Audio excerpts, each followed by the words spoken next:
Hello student, I am Miss S.M. Pawar and these lectures of the subject of foreign trade. Unit number 2, Foreign Direct Investment in India, FDI Policy. Okay, आपल्या unit number 2चं title आहे foreign direct investment in India, it means FDI policy. तर आज आपण या लेक्चर्समध्ये FDI पॉलिसीचा effects impact आपल्या इंडियावरती कशा प्रकारे झाला आहे त्याचं स्टडी या लेक्चर्समध्ये करणार आहोत. The first of all, a foreign direct investment is an investment in the form of a controlling ownership in a business in one country by an entity based in another country. It is thus distinguished from a foreign portfolio investment by a notion of direct control. Broadly, foreign direct investment includes mergers and acquisitions, building new facilities, reinvesting profits earned from overseas operations, and intra-company loans. FDI is the sum of equity capital, long-term capital, and short-term capital as shown in the balance of payments. FDI usually involves participation in management, joint ventures, transfer of technology and expertise. Stock of FDI is the net, that is outward FDI minus inward FDI. Cumulative FDI for any given period. Direct investment excludes investment through purchase of shares if that purchase results in an investor controlling less than 10% of the shares of the company. Foreign direct investment FDI is when a company takes controlling ownership in a business entity in another country. जेव्हा एखादी company दुसऱ्या देशातील business अस्तित्वामध्ये असलेला जो काही business आहे त्याच्यामध्ये ownership control करते. ओके, FDIमुळे फॉरेन कंपनीज डिरेक्टली दुसऱ्या देशात डे टू डे ट्रान्झॅक्शन्समध्ये देखील इन्व्हॉल्व होऊ शकते. याचा अर्थ ते फक्त मनी किंवा पैसा घेऊन येत नाही, तर त्याच्याबरोबर ते त्यांचे नॉलेज, स्किल्स अँड टेक्नॉलॉजी देखील घेऊन येतात. साधारणपणे FDI तेव्हाच होते जेव्हा एखादा इन्व्हेस्टर फॉरेन बिझनेस ऑपरेशन्स स्थापित करतो किंवा फॉरेन कंपनी इंटरेस्ट नियंत्रित करण्याबरोबर बिझनेस ॲसेट्स देखील ॲक्वायर करतो. Okay, FDI takes place when an investor establish foreign business operations or acquires foreign business assets including establishing ownership or controlling interest in a foreign country. Foreign direct investments are commonly made in open economies that have skilled workforce and growth prospects. FDIs not only bring money with them but also skills, technology and knowledge. FDI फक्त कुशल कामगार म्हणजे skills workforce आणि growth संभावना असलेल्या open अर्थव्यवस्थेमध्येच केली जाते. FDI only त्यांच्याबरोबरच पैसे आणत नाही तर स्किल्स, टेक्नॉलॉजी आणि नॉलेज देखील आणतात. FDI म्हणजे फॉरेनमधील व्यक्ती किंवा कंपनीने दुसऱ्या देशाच्या उत्पादक क्षमतेत केलेली इन्व्हेस्टमेंट किंवा गुंतवणूक होय. ओके, जेव्हा एक कंट्रीतील कंपनी बी कंट्रीमधील कंपनीमध्ये इन्व्हेस्टमेंट करते तेव्हा त्याला फॉरेन डिरेक्ट इन्व्हेस्टमेंट असे म्हणतात. अशी इन्व्हेस्टमेंट ही यांचं जे काही इन्कम असतं त्याला जनरेट करण्यासाठी एखाद्या ॲसेटमध्ये इन्व्हेस्टमेंट केली जाते आणि अशी इन्व्हेस्टमेंट ही फक्त ओपन इकॉनॉमी, ओके, ज्या देशाची अर्थव्यवस्था ही ओपन अर्थव्यवस्था असेल, ओके, त्यामध्येच दिसून येते. त्यावेळेस अशी इन्व्हेस्टमेंट करताना ते फक्त पैशाच्या स्वरूपात न करता त्याच्यामध्ये स्किल, टेक्नॉलॉजी आणि नॉलेज याचा देखील उपयोग, हेल्प ही त्या होस्ट कंट्रीला होत असते. आणि होस्ट कंट्री आणि होम कंट्री या दोघांना देखील हे FDIचा ॲडव्हान्टेज किंवा फायदा दोन्ही देशांना होत असतो. फॉरेन डिरेक्ट इन्व्हेस्टमेंट हे नवीन तंत्रज्ञानाच्या हस्तांतरणाद्वारे आणि माहिती कसे मानवी संसाधनांची निर्मिती, जागतिक बाजारपेठेत एकात्मता, स्पर्धेत वाढ आणि कंपन्यांचा विकास या पुनर्रचना माध्यमातून होस्ट कंट्रीच्या आर्थिक वाढीवर परिणाम करते. FDI मुळे होस्ट कंट्रीच्या देशात आर्थिक वाढ होते. तर आपण इफेक्ट्स ऑफ FDI ते पाहत आहोत. त्याच्यामध्ये त्याचा पॉझिटिव्ह इफेक्ट, पॉझिटिव्ह इम्पॅक्ट काय आहे ते पाहूया.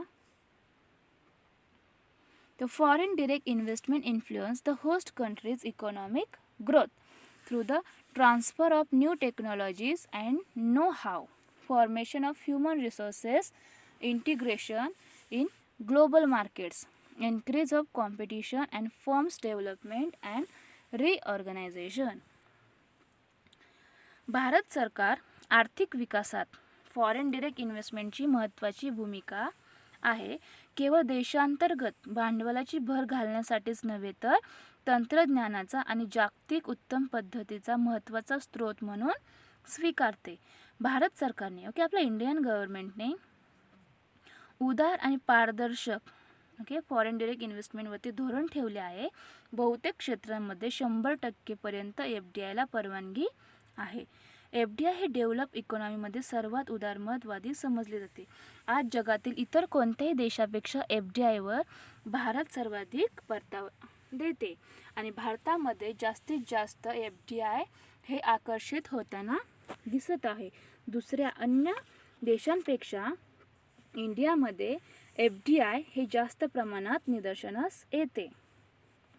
FDI हे मॉडर्न टेक्निक हे ग्लोबलायझेशन व्हावे यासाठी अडॉप्ट केले गेले.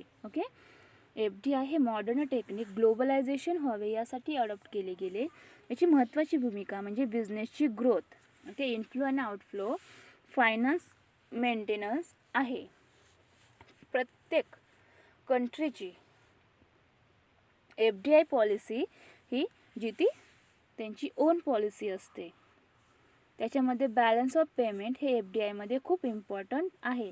त्यामुळे आपल्या देशाचे अदर देशांवर जे काही ट्रान्झॅक्शन्स होतात त्यांचे रेकॉर्ड्स मेंटेन करण्यासाठी या BOPची हेल्प होत असते. तर त्याचा पॉझिटिव्ह इम्पॅक्ट कसा होतो ते पाहूया. द फर्स्ट पॉझिटिव्ह इम्पॅक्ट आहे तर the host country can get benefit of management, know how and expertise. The host country can get benefit of management, know-how and expertise.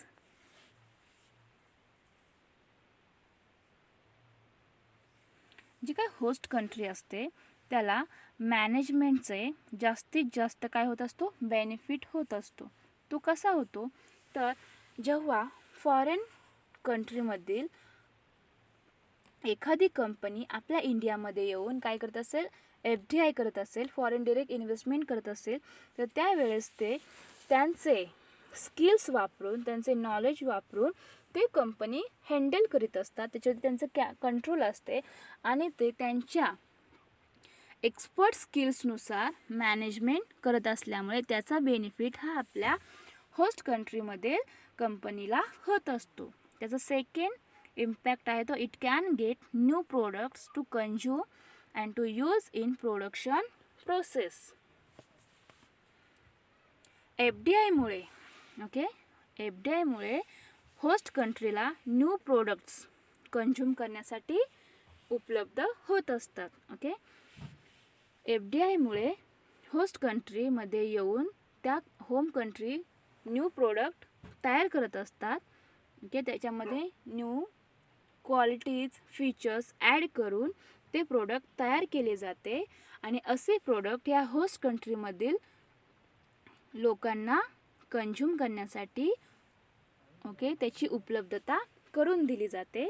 हा देखील या फॉरेन डिरेक्ट इन्व्हेस्टमेंटचा पॉझिटिव्ह इम्पॅक्ट आहे. Third impact आहे तो आहे it can achieve new production technology. FDI मुळे host कंट्रीला न्यू प्रोडक्शन टेक्नॉलॉजी अचीव होत असते. FDI मुळे होम कंट्रीमधील कंपनी हे या होस्ट कंट्रीमध्ये न्यू टेक्नॉलॉजी घेऊन येत असतात, त्यातून ते न्यू प्रोडक्शन काय करत असतात, तयार करीत असतात. त्यामुळे न्यू प्रोडक्शन टेक्नॉलॉजी या होस्ट कंट्रीला मिळत असतोय. हा FDIचा पॉझिटिव्ह इफेक्ट आहे. त्याच्यानंतर it can acquire modern and advanced machinery. Okay, modern and advanced machinery या देखील या होस्ट कंट्रीला ॲक्वायर होत असतात, वापरण्यासाठी मिळत असतात. हा देखील या FDIचा पॉझिटिव्ह इफेक्ट या होस्ट कंट्रीला होत असतो. नंतर it can have skilled labour force. Okay, कुशल कामगार वर्ग हा होस्ट कंट्रीला प्राप्त होत असतो. तो फक्त FDIमुळेच होत असतो. ओके, फॉरेन डायरेक्ट इन्व्हेस्टमुळे होस्ट कंट्रीला स्किल्ड लेबर फोर्स, ओके, कुशल कामगार वर्ग मिळत असतो.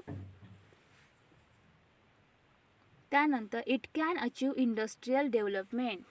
ओके, फॉरेन डिरेक्ट इन्व्हेस्टमेंट केल्यामुळे त्या होस्ट कंट्रीमधील जे काही इंडस्ट्रीज असतात त्या डेव्हलप होत असतात. ओके,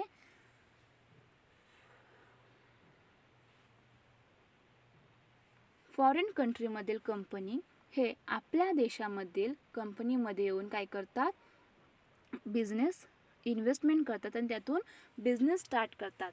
एखादी असेटमध्ये इन्व्हेस्टमेंट करतात किंवा एखादा न्यू बिझनेस स्टार्ट करतात.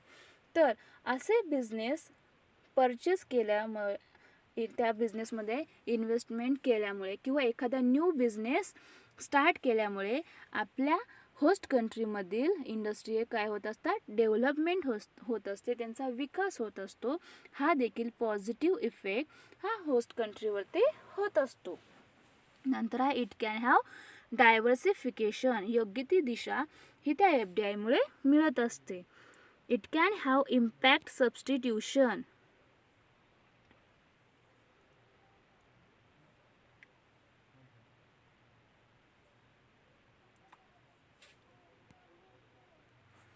त्यानंतर आहे it can create employment opportunities.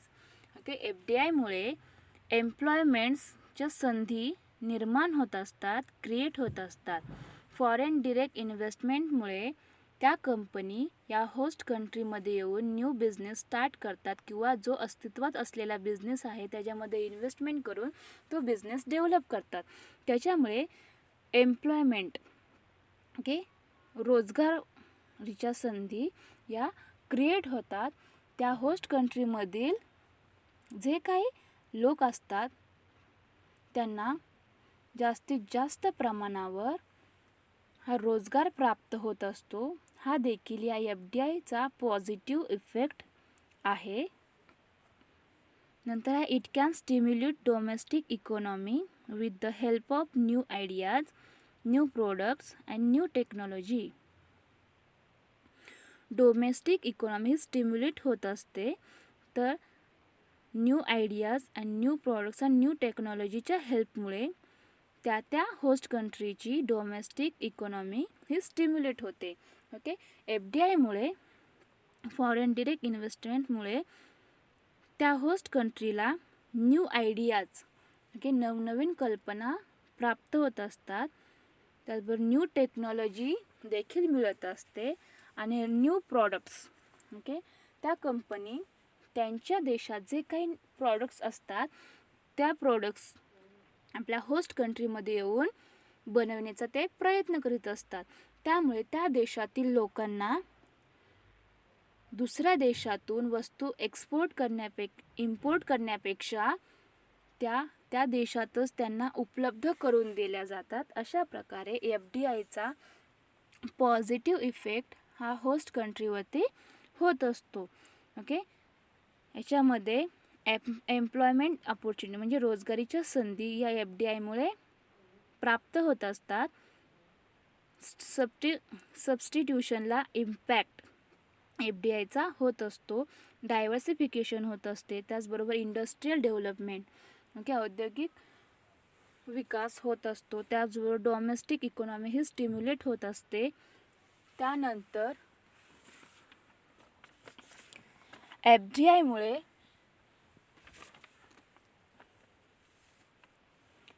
Skill labour force मिळत असते. न्यू प्रोडक्शन टेक्नॉलॉजीज अचीव होत असतात. मॉडर्न आणि ॲडव्हान्स मशिनरी या ॲक्वायर करता येत असतात.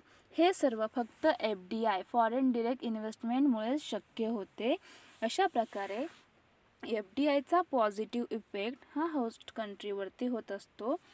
तर जसा पॉझिटिव्ह इफेक्ट होतो तशाच प्रकारे निगेटिव्ह इफेक्ट हा FDIचा कसा होतो ते आपण पाहूया. तर निगेटिव्ह इम्पॅक्ट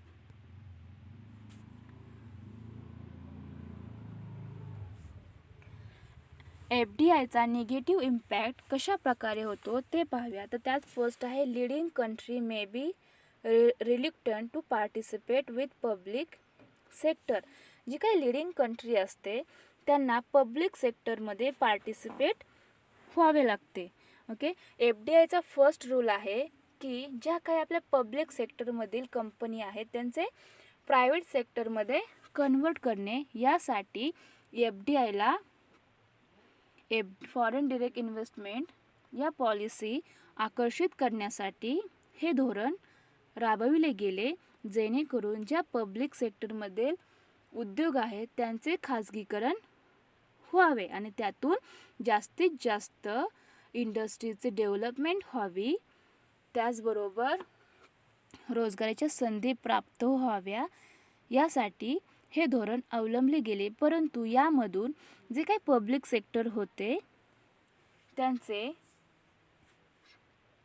उद्योगांचे हे डिक्रीज झाले आणि जे काही बिझनेस होते त्यांचे प्रायव्हेटायझेशन झाले.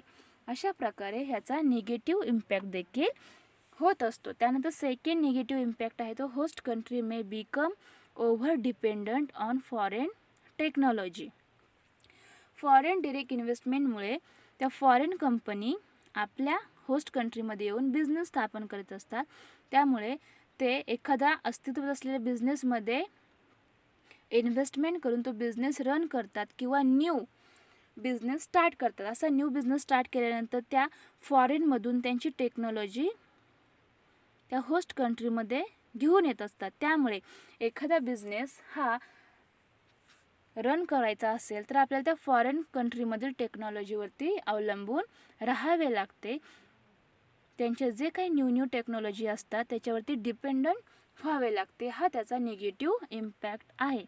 त्यानंतर आहे दे मेयर बी डिस्टॉर्शन्स इन वेजेस और salary structure. Wedges and salary structure हे देखील त्याचा FDIचा निगेटिव्ह इम्पॅक्ट याच्यावरती होत असतो. त्यानंतर आउटडेटेड टेक्नॉलॉजी, कालबाह्य तंत्रज्ञान. कधीकधी जे बिझनेस FDIमुळे स्थापन केलेले असते त्याच्यामध्ये आउटडेटेड टेक्नॉलॉजीचा देखील इम्पॅक्ट निगेटिव्ह इम्पॅक्ट या FDIमुळे होत असतो. This may be detrimental effects of culture, values and lifestyles in host country. जी होस्ट कंट्री असते त्याच्यातील कल्चर, व्हॅल्यूज अँड लाईफस्टाईलवरती ॲडव्हर्स इफेक्ट या FDIमुळे होत असतो. तर तो कसा, फॉरेन डिरेक्ट इन्व्हेस्टमेंटमुळे ते फॉरेनर्स ह्या होस्ट कंट्रीमध्ये येऊन न्यू बिझनेस स्टार्ट करतात. त्यातून ते त्यांचे न्यू प्रोडक्ट्स त्यांच्या कंट्रीनुसार बनवित असतात. त्यामुळे होस्ट कंट्रीमध्ये जे लोक राहतात ते त्यांचे कल्चर संस्कृती सोडून ते मॉडर्न लाईफस्टाईल जगण्याचा प्रयत्न करतात आणि त्यामधून ट्रॅडिशनल लाईफस्टाईलवरती त्याचा परिणाम दिसून येतो आणि हा फक्त परिणाम फॉरेन डिरेक्ट इन्व्हेस्टमेंटमुळे दिसून येतो. अशा प्रकारे पॉझिटिव्ह इफेक्ट आणि निगेटिव्ह इफेक्ट हे फॉरेन डिरेक्ट इन्व्हेस्टमेंटचे होत असतात. त्याचा ओव्हरऑल स्टडी आपण आज या लेक्चर्समध्ये केला आहे. Okay, thank you.